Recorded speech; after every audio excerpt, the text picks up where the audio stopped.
Well, hello everybody, and welcome back to the Life's Good.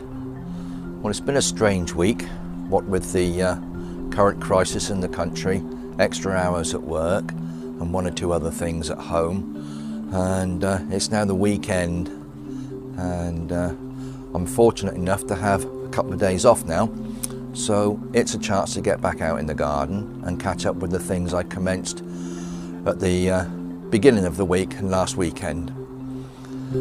I've got a few things to do today. I'm just going to walk down towards a greenhouse while I'm talking. I finished sowing my carrots. I actually ended up with 15 short rows of carrots, and I'll show you those, or at least where I've sown them. And there's a lot of things happening in the greenhouse, and I managed to get what I thought was a bargain on some compost. So we'll get organised, and I'll show you what's going on and show you what I'm doing today. I'll just give you a quick overview of things out here on the plot, guys. Remember I made that small strawberry bed. I've managed to put some strawberry plants in here now. These actually I had in tubs and containers dotted around the garden, and I've planted them out in this little bed, and hopefully they'll mature here quite happily, and we should get a few strawberries from those, which is a nice thought. The plot itself is looking good at the moment. It's sitting here now waiting for me to start planting in. Rhubarb's coming on champion at the moment, and I have said to Cheryl this morning we need to start pulling and using this, so looks like rhubarb crumble and custard for our pudding. Lovely. This area I'm considering putting my shallots up here. If you remember, I had the red ones and the yellow ones, or a pink and a golden, or something of that nature, guys. This area will be, I think I'll be putting all my my salad bits and pieces in here. And down the bottom here is where I started or completed planting or sowing my carrots. So this whole area right up to the adjacent to the end of the path, that area there is all carrot. The dark end, or the dark section down here, is the Amsterdam variety, and the remainder is my Autumn King. And in the far corner, just in front of that fruit cage, between the cage and the raspberries, I've planted broad beans. So if you were watching my video previously, you'll see how I was putting those in the ground over there. Now, I mentioned the compost. If I can turn you around a bit, guys, try not to spin you too much. Bags of compost, 60 litres per bag, and a local sort of farmers market outlet had a big sign up advertising 3 60-litre bags for £8.50. So I thought, get in, I'll have a few of those. So I've gone mad and purchased myself some reasonable compost. I've already started using it actually, and it is quite a good little compost. I'm quite pleased with this, and for £8.50 I couldn't go far wrong. So that's 180 litres for £8.50, which I thought was quite a little bargain. And if I just whiz you into the greenhouse, guys, you can just see everything in here now is coming on really, really well. My peas at the top there, radishes, pea shoots, Lolla Rossa lettuce, my beetroots over here. I've sown beetroot. There's about 3 or 4 seeds per cell in that tray, but they're all germinated, they're all coming through.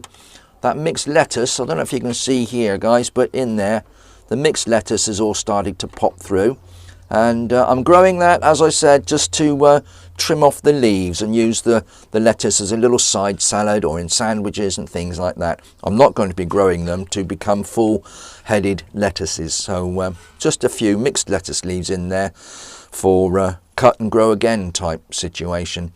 And my spinach next to those has really shot up, so looking forward to putting those out in the garden. And incidentally, if we go back and look at the carrot area here, I've got little sticks on the end indicating where each of the rows are. And what I'm anticipating doing, the carrots take a lot longer to grow and mature than things like the radishes and that sort of salad chard and things like that. So what I'm thinking of doing is in between these rows pop in some radishes and that sort of salad chard that I've tried growing or started growing. So that will be a way of sort of a two crops from one area, so I won't be taking up a lot of space on the garden with the radishes. So we'll show you what we're doing with those. I'm letting them mature first, so they're coming on in the greenhouse here. So as you can see, those are the radishes, and I'll give them a chance to put on their sort of more what I would call their adult leaf or foliage. That's just the sort of, I'm not sure the correct word, I would call them like the primary leaves there, the first leaves from the germination process there. But as they put on the proper foliage, the proper leaf, and have stronger stems, I will be popping those out, and as I said, I'm going to try and put them in between the carrot. So that's something I'll show you I'm doing later on, and I might do the same with the Lolla Rossa, but it does occupy a bit more space, so maybe that's not such a good idea. Over outside here now, the job I need to do today is to plant out my shallots, so I will get organised now and show you what I'm doing with those.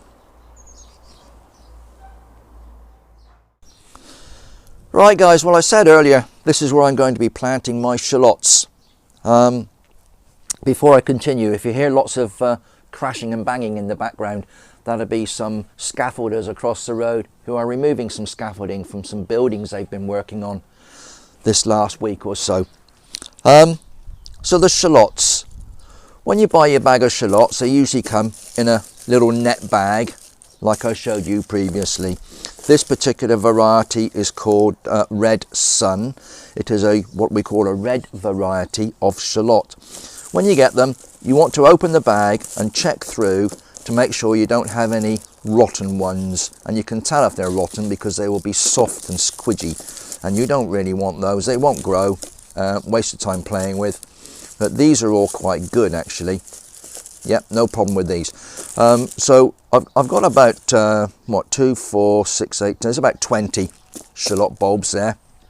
Now when you plant your shallots, it's a simple operation of just pushing them into the ground, into the surface, until the little sort of, what I would call as a kid, we used to call this the fuse.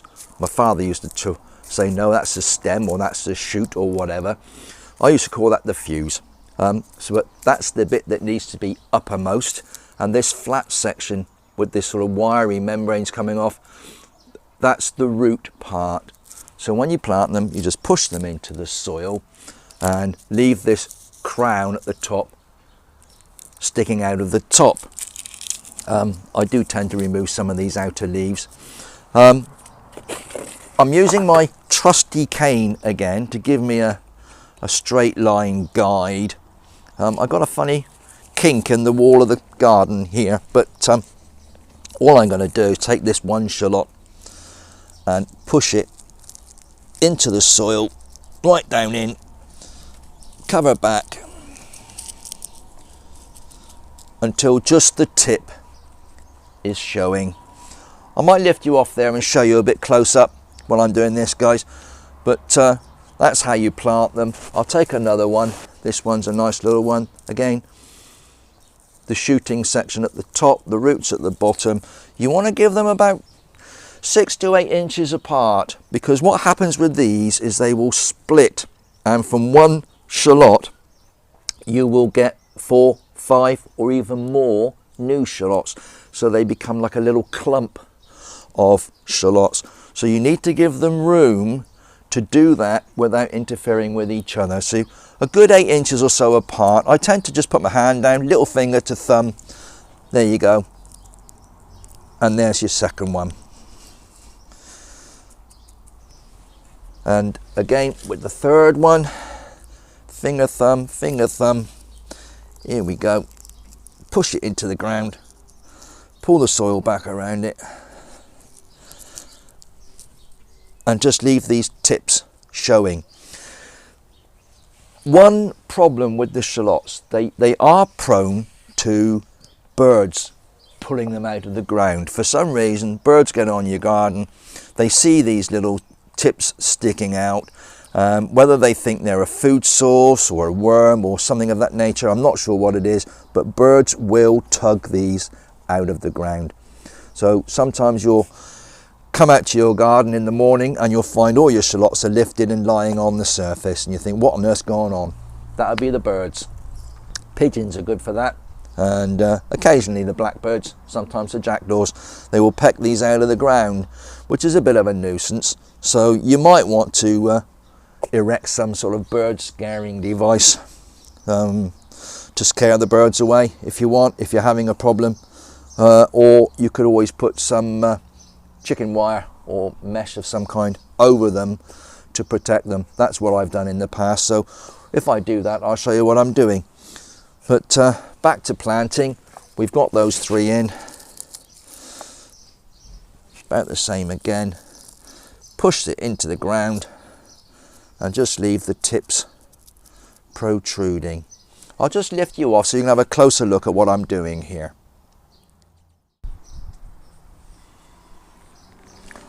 So here's the cane giving me my guideline. I've planted this one here and that one there, one further back and the first one further down there. And to plant the next one, if I can show you that this little bit is the top of the shallot and that is the base where the roots come from, and it's simply a case of pushing it. Now I was using my thumb and finger as a guide, and you just push that into the ground. If the soil's a bit firm, you can always make a little hollow and plant it in. I just push mine down into the soil, pull this soil up around it, and just leave that tip protruding there. That's all you need to do with those guys. Just push them in and let them grow. So I move the stick back away, and you want to take it back away about as far as they are apart, just like that. So you've got your thumb and finger there spread, and move your stick away, and you can start planting again. So again, here's one, there's the top there, just see that there, and there's the base there, and I'm going to lean across here and just push that in the soil with this little bit protruding. And the next one about there, in line with this one. Doesn't have to be regimental. I suppose a little bit OCD or something, I'm not sure. But I just like to keep things tidy in the garden, and little rows and even spaces do look good when things are growing. Here's another one. There's the top, there's the bottom, and about there would be perfect. Just push it down in the soil, pull the soil back around it. That will be perfect. That one's popped out, see? I'll just push it back in there. Once they get established, once they put their roots down, they'll be fine, guys. But shallots are notorious for working their way out of the ground, and the birds taking them as well. So you have to constantly check just to make sure that they're still in the ground and the right way up until they get a hold on things. So there we go, planting shallots.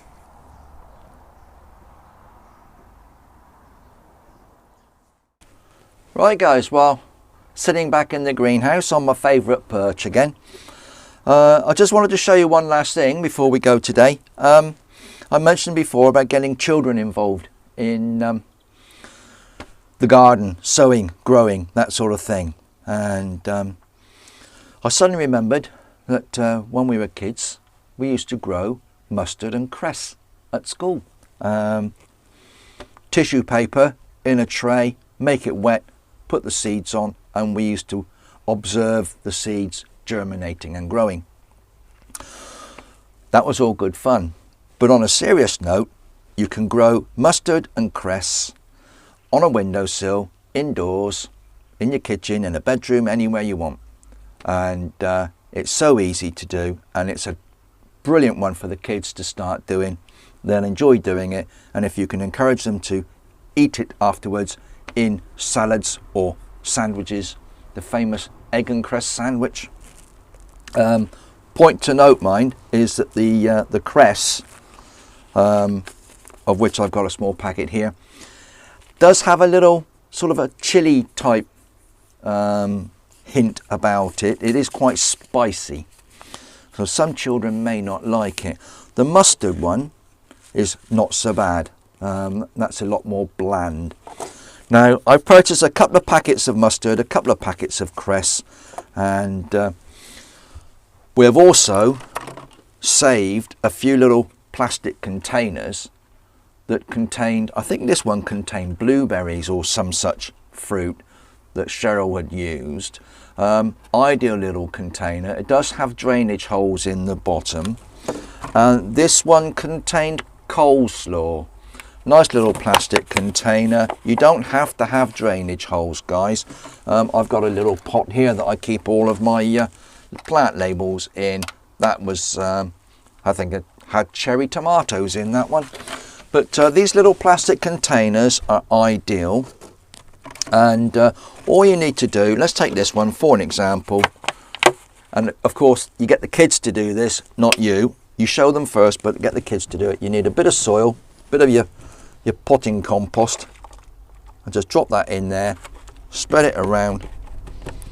You want about 1 centimetre to 2 centimetres in the bottom. Just pop that down, press it down a little bit. You don't want to firm it too firm, but you don't want to leave it just completely loose either, guys. So there we are. I've got about a ½ an inch or so in the bottom of that. What I'm going to do now is to water it. Now, bearing in mind, this does not have drainage holes in this one. I haven't bothered putting any in. I'm just going to drop some water on there. And this is the mustard seed. They're quite large. I'll just show you what they're like. I'll lift these up for you. Can you see those, guys? These little round bead type seeds.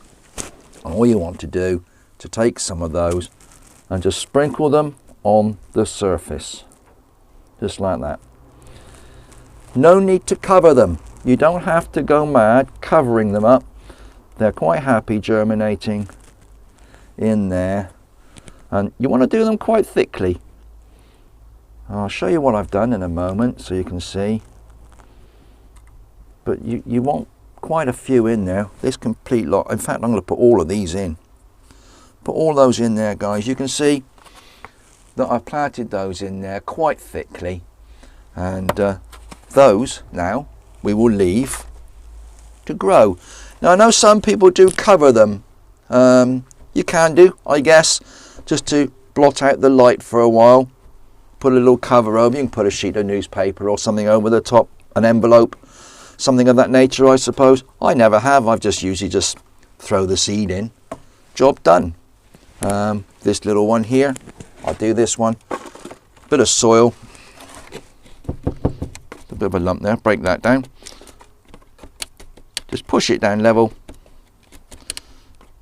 So that one we did first, that was the mustard seed. I'll show you something now.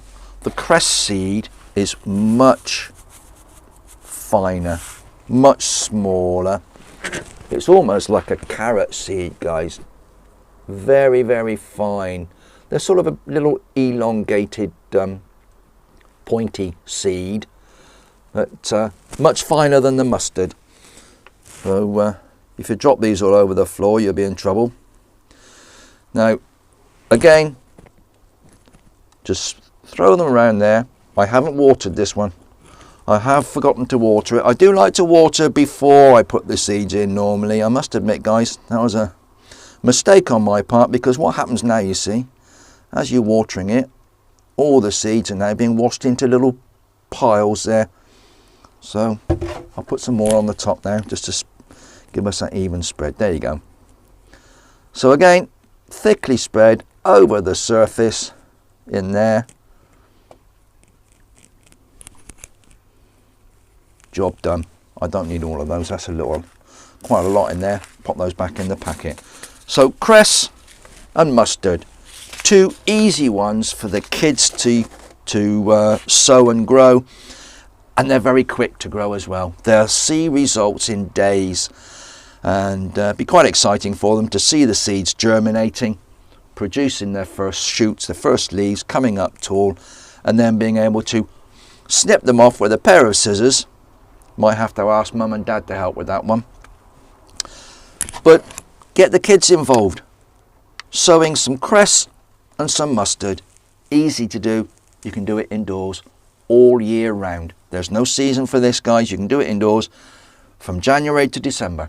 Just keep doing it repeatedly, and you will always have some cress and some mustard to add to salads, as a garnish on certain foods that you produce in the kitchen. And great with boiled egg sandwiches. Oh my goodness, there's loads of things you can add this to. Wonderful thing. Get the kids involved, sowing and growing mustard and cress. Guys, that's about it for today. I don't want to bore the pants off you. A few things. We've done the shallots. I've shown you where I put my carrots. I've got a couple of things I wanted to say in regard to new subscribers. Now, I did say before, I don't always know the names or the details of new subscribers. If you have a YouTube channel of your own, or you have an account with YouTube or a Google account or something of that nature, very often I do get some details. But I'd like to say thank you to all of my new subscribers for joining us here in the Life's Good. In particular, the ones I do know names of, Adrian Wood was one. Welcome aboard, Adrian. Thank you for subscribing. Paul Nickjaw, was that right? Paul Nickjaw, Nick Jar maybe. You're another one, and Daz Logie was my most recent. So you guys, welcome to the Life's Good. Thank you for subscribing, and I hope that you can take something from my videos, and it'd be nice to hear what you're up to. If you are sowing and growing your own food, let me know. It'd be nice to know, and probably nice to know whereabouts in the world you are.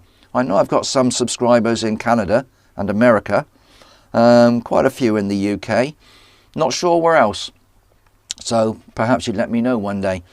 And finally, I had a comment on my paraffin heater video. That one seems to be quite a popular video. A lot of people are resurrecting their paraffin heaters in order to provide a bit of heat in a greenhouse or a polytunnel or somewhere to help protect their sowings and growings. And Adam Lynch contacted me. He sent me a comment saying that as a result of my video, he was able to resurrect his own paraffin heater, and he's cleaned it up, and he's now running it a lot more efficiently and indeed correctly than he was before. So Adam, thank you so much for your comment, and I hope you get things organised and you can repair the storm damage in your propagating tunnel, and be nice to hear from you again sometime. And as I said, thank you to everybody for your support, your subscriptions, and if you can, spread the word, share my videos if you like. More importantly, come back and see us soon. So I'm going to crack on. I've got a few more things to do. I want to start looking at sowing more produce in the garden and indeed in the greenhouse. I have to sort out my potatoes, guys. They've been chitting in here, and as you can see now, they're getting some really good shoots appear on these now. So it's about time for me to pop these into soil in containers. So that will probably be my next video, planting my potatoes. Right guys, well that's it for today. It's been nice seeing you again. I know things are difficult at the moment, Some of you are struggling in respect of work and this lockdown situation and all manner of things. Strange times we live in. So guys, look, whatever you're doing, please, please, please stay safe, okay? Observe the government guidelines and advice, and look after each other. Whatever you're doing, you be happy. So come back and see us soon, and maybe we can encourage everyone to start growing their own food. Look after yourselves. I'll see you soon. Bye bye now.